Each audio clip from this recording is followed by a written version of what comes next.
Hey Wade family, I hope that you are doing well today. Number one, I want you to know that we're praying for you. We have been praying for you and we will continue to pray for you. You know, Sunday we made some phone calls to some of our senior adults. We made over 60 phone calls just to check on our people.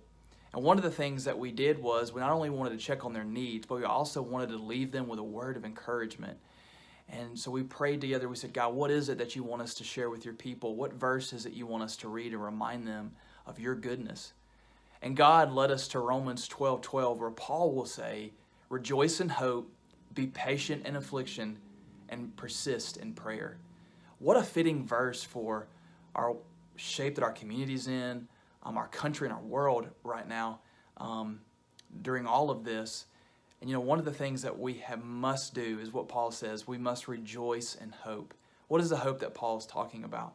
Well, I believe it's the message of the gospel, the hope that we have in Jesus, that he has conquered sin and death, that there's nothing too powerful for our God. And then he says, be patient in affliction.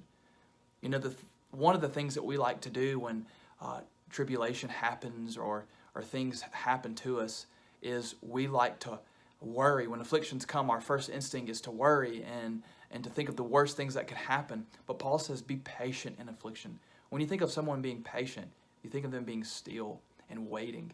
Paul says, wait on God.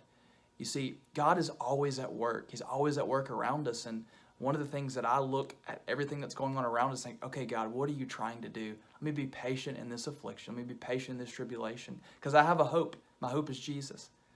Let me be patient and see what you're doing so that I can join you. And then he says, be persistent in prayer. Consistently pray.